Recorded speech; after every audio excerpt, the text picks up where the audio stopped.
Bismillahirrahmanirrahim. Assalamualaikum warahmatullahi wabarakatuh. Alhamdulillahi rabbil alamin. Wassalatu wassalamu ala ashrafil anbiya'i wal mursalin Sayyidina Muhammad wa ala alihi wa azwajihi wa ala alihi wa ashabihi ajma'in. Wala hawla wala quwwata illa billahil aliyyil azim. Rabbi shrah li sadri wa yassir li amri wahlul 'uqdatam min lisani yafqahu qawli wa ba'd. Para pemirsa dimanapun Anda berada, pecinta LDNU MWC Kedung Jajang Lumajang, rahimani wa rahimakumullah. Syukur alhamdulillah pada sore ini kita bisa bertemu kembali melanjutkan kajian kita, yaitu kajian Fiqhus Sirah An-Nabawiyah dalam keadaan sehat walafiat. Mudah-mudahan kita semua senantiasa berada di dalam lindungan Allah Subhanahu wa taala. Amin ya rabbal alamin.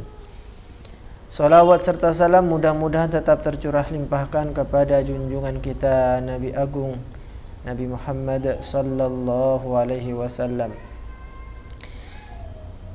Hadirin para pemirsa dimanapun Anda berada, pecinta LDNU MWC Kedung Jajang Lumajang, rahimani wa rahimakumullah.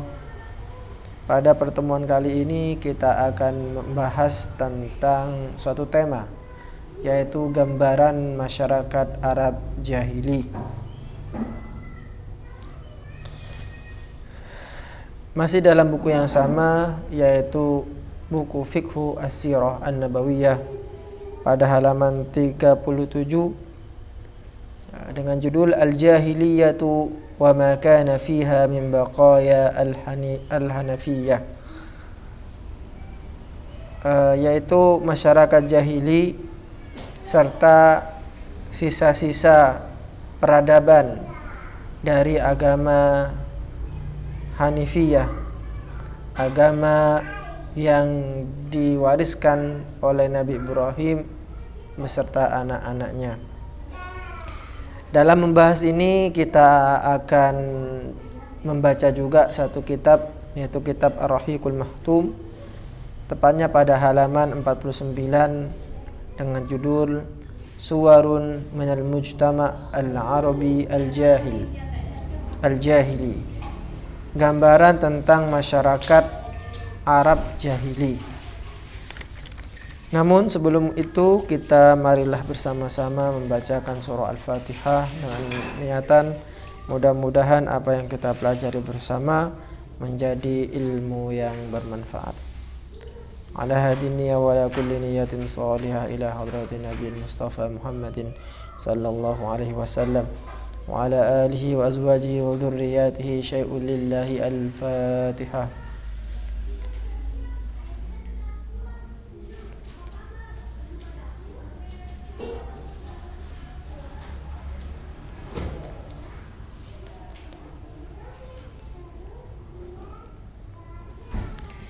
Baik para pemirsa dimanapun Anda berada, rahimani wa rahimakumullah, di dalam menjelaskan bagaimana gambaran masyarakat jahiliyah ketika sebelum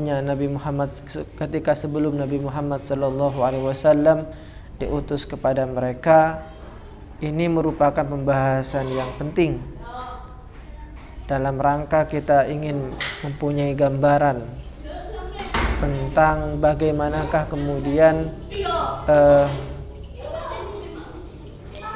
hal-hal yang harus dilakukan oleh Rasulullah Sallallahu Alaihi Wasallam dalam rangka untuk mengubah kebiasaan-kebiasaan, mengubah budaya-budaya buruk yang ada di dalam masyarakat jahili. Di dalam melihat dan meneropong kebiasaan-kebiasaan yang ada di dalam masyarakat jahiliyah, maka kita bisa melihatnya dari berbagai aspek. Yang pertama adalah dari aspek agama, itu al-janib ad-dini, yaitu aspek agama. Bagaimanakah mereka di dalam kesehariannya? Apakah mereka itu masih mengikuti apa yang menjadi warisan dari Nabi Ibrahim alaihissalam? Ini yang pertama. Kemudian yang kedua, kita akan melihat dari sisi masyarakat, al-halah al-istimaiyah. Bagaimanakah kehidupan orang-orang jahili ini di dalam bermasyarakat. Kemudian yang ketiga, kita akan juga melihat dari sisi ekonomi.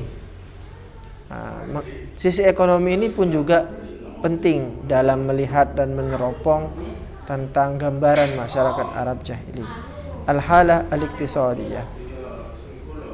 Kemudian yang keempat, yaitu kita akan melihat dari sisi moral, dari sisi akhlak. Bagaimanakah akhlak orang-orang jahiliyah? Nah, ini kiranya 4 point view yang perlu kita bahas satu persatu.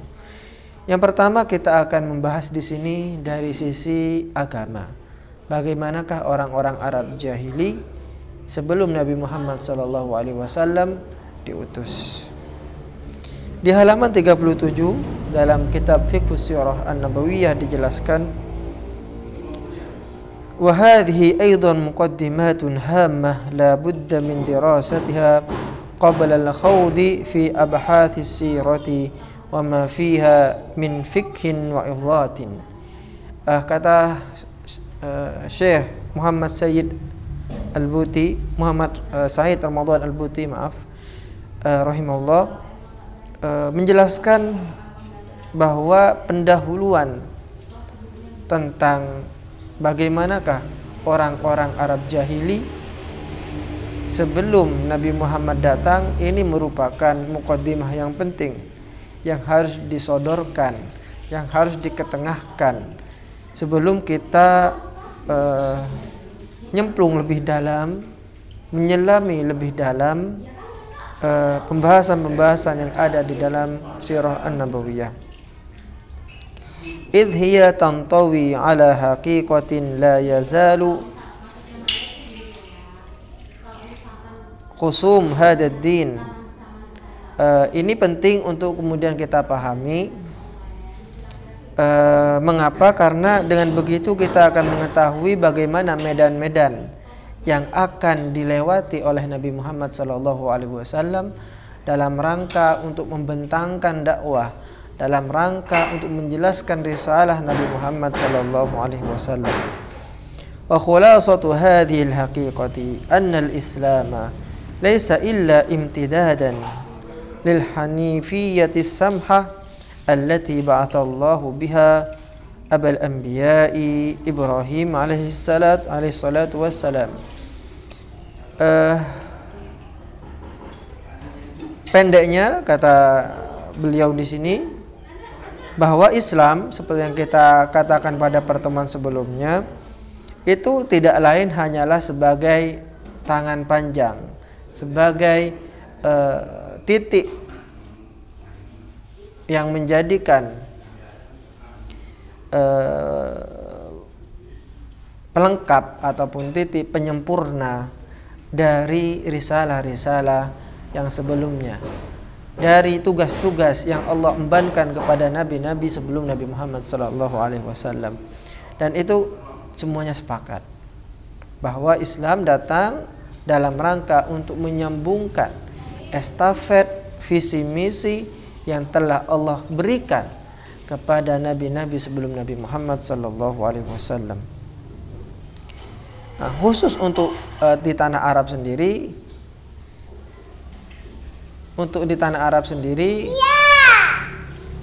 itu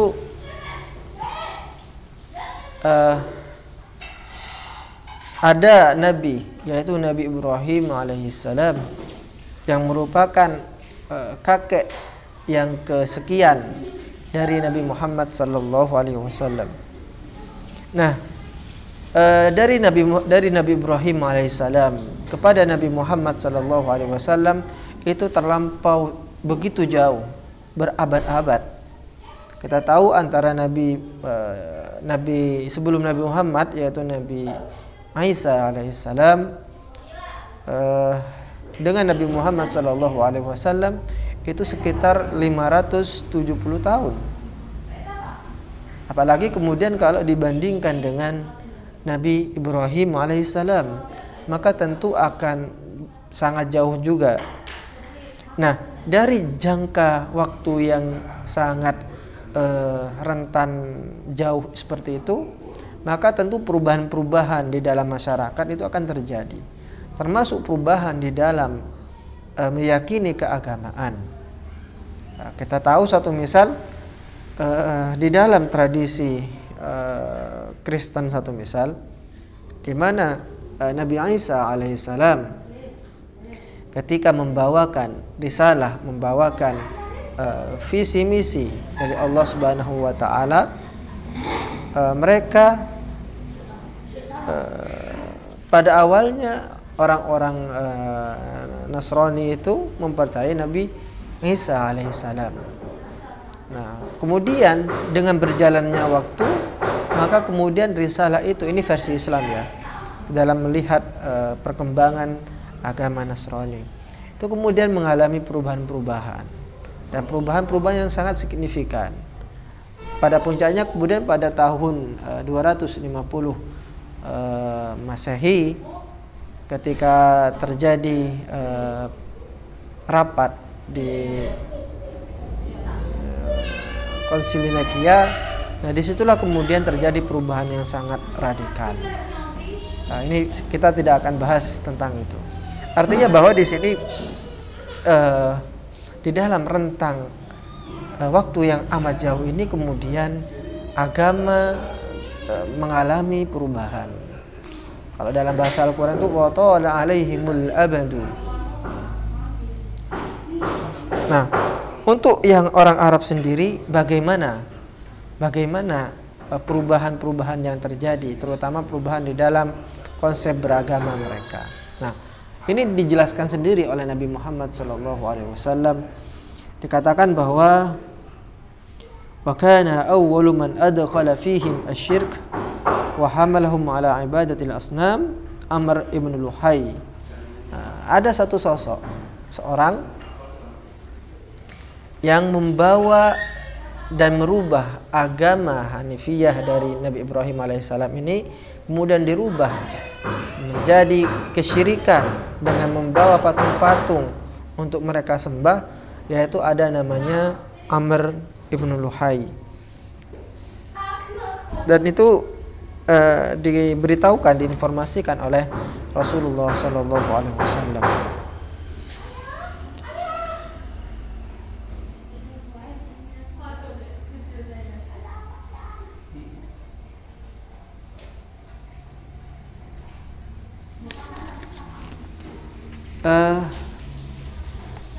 Kemudian selanjutnya, bagaimanakah detail perubahan itu? Nah, itu dijelaskan di dalam kitab Rahiqul Maktum.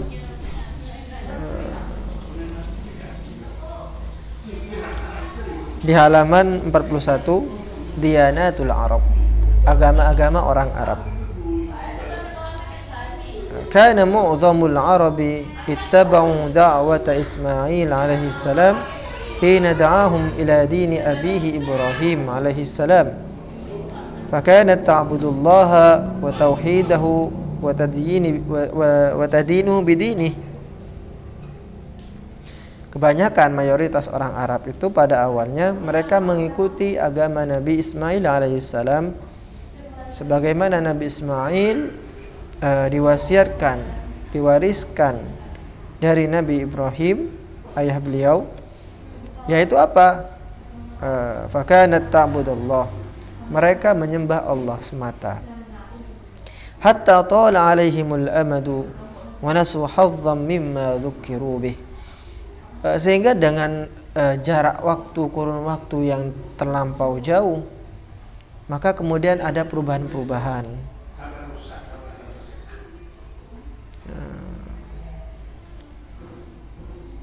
Hatta jaa Amr ibn Luhai rais Khuza'ah, Sampai ada satu sosok yaitu namanya Amr bin Luhai, seperti yang kita katakan tadi.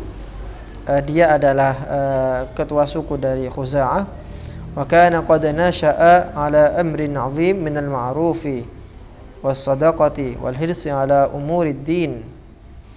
Dia di masyarakatnya dicintai. Dia dicintai karena sifat-sifatnya.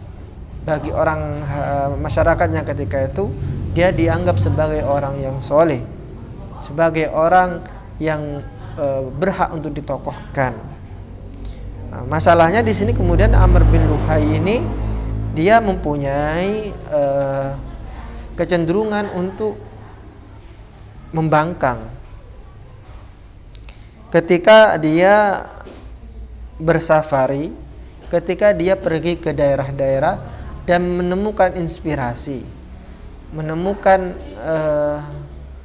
orang-orang yang dia kunjungi itu menyembah berhala, dan itu dia coba adopsi, dia bawa ke tanah Arab.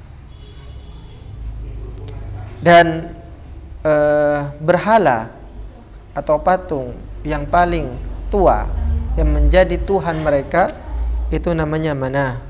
Wa min aqdami asnamihim Manah. Kemudian setelah itu mereka mengambil Tuhan lagi yang mereka sebut sebagai Lata. Thumma ittakhadhu al-Lata fi Taif. Thumma ittakhadhu al-Uzza, kemudian Uzza. Wa hadhihi thalath akbar awthanihim. Dan tiga patung ini yaitu Manah, kemudian Lata, Uzza, ini merupakan patung yang tua yang mereka sembah, yang orang-orang Arab jahili sembah. Wa kathratul awthan fi kulli buq'atin minal Hijaz. Kemudian kebiasaan itu, tradisi itu kemudian menyebar luas sehingga kemudian banyak patung di mana-mana. Bahkan di Ka'bah pun juga banyak patung.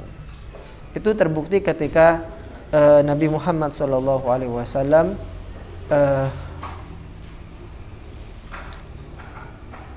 melaksanakan Fathu Makkah, pembebasan kota Makkah.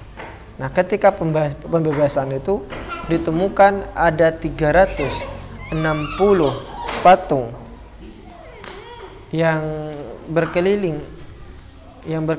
di Ka'bah, yang mengelilingi Ka'bah.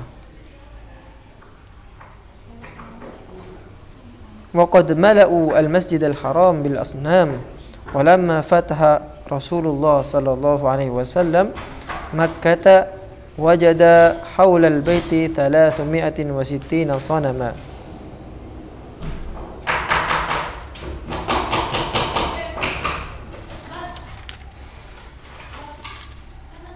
Ini berkenaan dengan bagaimana agama orang-orang jahili. Untuk selanjutnya yaitu poin yang kedua, ketiga, dan keempat, yaitu bagaimana keadaan masyarakatnya, bagaimana keadaan perekonomiannya, bagaimana keadaan moralnya. Itu kita akan bahas pada pertemuan yang akan datang. Dan akhirnya, jika ada kesalahan kami mohon maaf yang sebesar-besarnya. Wallahul muwaffiq ila aqwamit thoriq. Assalamualaikum warahmatullahi wabarakatuh.